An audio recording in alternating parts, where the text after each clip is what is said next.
mga bossing, have a nice day. Mag-upload ulit tayo sa ating bagong YouTube channel mga bossing. So mga bossing, ano nga pala ang diskarte mga bossing para marami tayong views? Yan, atong diskarte natin para hindi tayo manghina sa mga basher. So, ito mga bossing, yung sekreto ko. Ganito. Sa ngayon kasi mga boss, ay ang mga content ko ay nandito lang sa bahay. So more on react ako. Mahirap kasi mga bossing steady kayo ng isang content lang. Kasi pag isang content lang mga bossing, halimbawa, nagko-content kayo ng mga pabiro o mga jokes o di kaya nagko-content kayo ng motor o di kaya nag-content kayo ng tricab lang, yung mga ganun lang mga bossing, ay yung mga gusto lang ng tricab at saka haters ng tricab, yun lang po ang magiging viewers nyo. Yung iba dididmahin kayo. So ako mga bossing, kaya siguro nagkaroon ako ng maraming views sa aking kuan kahit mayroon akong violation sa Facebook. Kahit although mga boss na wala akong views sa mga long vlogs ko at saka sa mga lalo na pag sa picture o di kaya sa anong tawag nito, sa mga live. Pero mga boss, sa reels mga bossing ay humakot din ako ng followers at saka viewers.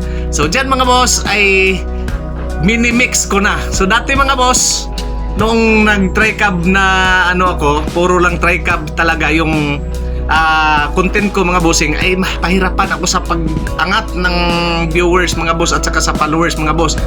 Pero naman doon, that time mga bossing, wala akong violation. So pag nag-post ako ng picture ay boom talaga, umabot nga ng 21,000 likes, parang ganun mga boss, grabe. Pero ngayon mga boss, nagwawalo na lang kasi under violation, under observation pa yung account ko. Pero sa reels naman, nung akala ko na hindi na ako qualified mga bossing, ay na-qualified ako, salamat naman. So ngayon man mga bossing, no, pag halimbawa nag-upload kayo, mayroon talaga minsan mga bossing, may minsan talaga na magkamali tayo ng banggit, magkamali tayo kasi react ako tulad kanina na nagkamali po ako ng pagkasabi na may mali din ang motor. Pero mga boss, doon mga bossing nag-boss iyon, naghumakot yun ng followers, humakot din yun ng viewers. Pero marami talagang basher mga boss kasi may mali ako. So, hindi mo na pwedeng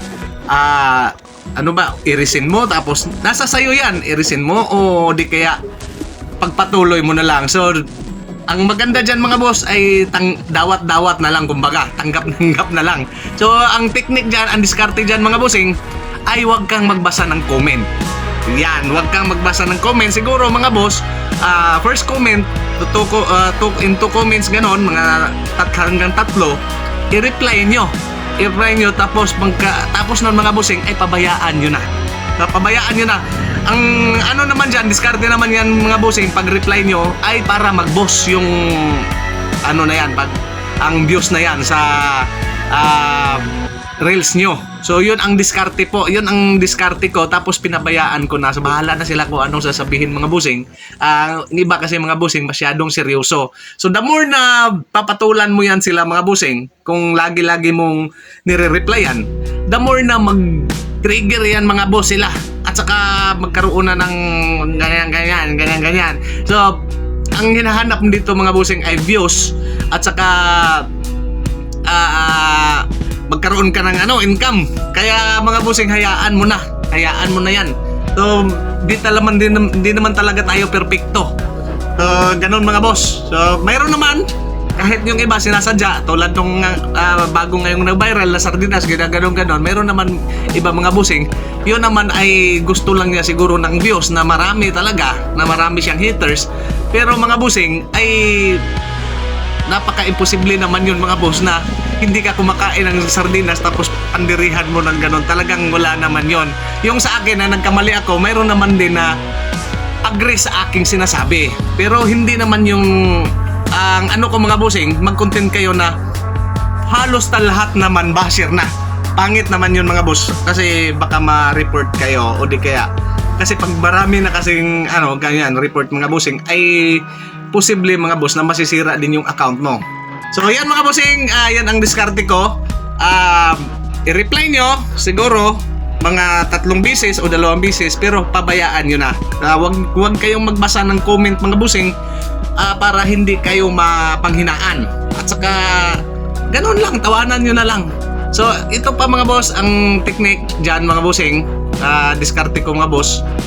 Yung sinasabi ko kanina ay huwag kayong mag-steady ng isang content. Ewan ko lang mga busing sa napansin ko lang, kasi gusto ko magkaroon ng viewers sa content na yan, na ako nagko-content ako mga busing sa mga halamang gamot, kahit ano na. Gusto kong magkaroon ng viewers sa content na yan. Gusto kong magkaroon ng viewers sa yaga-yaga, so sa mga jokes. Gusto kong magkaroon ng content sa mga iba. So ganun mga boss, ganun ako. Kaya siguro mga bossing, kahit na may violation tayo ay umaangat pa rin yung kuan natin. Yun ang ano ko mga boss Yun ang parang yun ang hinala ko. Hinala lang naman to sa akin mga boss. Yun ang hinala ko kung bakit ako nagiging 124 na followers sa aking Facebook. So dito naman mga boss, sa YouTube mga boss, kailangan talaga ng mag-steady ka ng content mga bossing, kasi for suggestion at saka hindi ko pa talaga din nasubukan mga boss kung anong kahinatnan dito. Kasi meron nga akong isang page mga bossing, nagtaka ako kung bakit isang YouTube channel mga bossing, nagtataka ako kung bakit nawala siya ng kuan ads. Kaya mga bossing, ito ay ginawa ko. So ito naman, hoping naman ako dito na magiging okay after 1 year, after 2 years mga boss. Ganun mga bossing.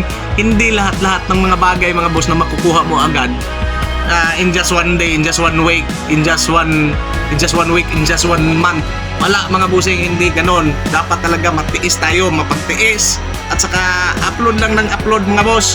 Wag mong pansinin yung iba, wag mong pansinin yung kasi naiisip kasi natin mga boss na bakit hindi ako pinalo ng mga barkada ko, bakit hindi ako pinalo ng mga kamag-anak ko, bakit hindi ba sila natutuwa sa akin. Huwag nyo yang pansinin mga bossing, kasi pag pinansin nyo yan, doon kayo mapanghinaan mga boss. Ako mga boss, nung nagsimula ako, wala akong iniisip na ipalo nila ako. Wala akong iniisip na ganun mga boss. Hanggang dumating na lang ang araw mga boss na unti-unti silang nakafollow sa akin. So siguro unti-unti din nilang nakikita yung mga vlogs ko na itong gunggong na to, dumami din yung followers. Di ba mga boss?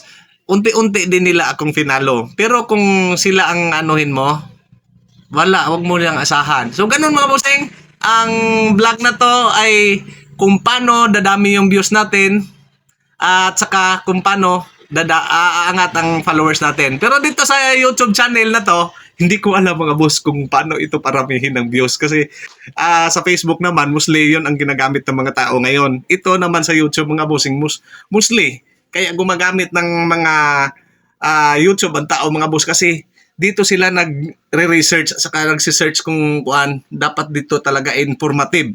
So kaya mag-aano tayo kung paano umano yung views. Informative yung natin. So yun mga boss, salamat. Paki-subscribe naman. Salamat, kasi gusto ko rin magkaroon dito ng maraming followers. 1,000 lang. 1,000 lang naman requirements dito. Thank you.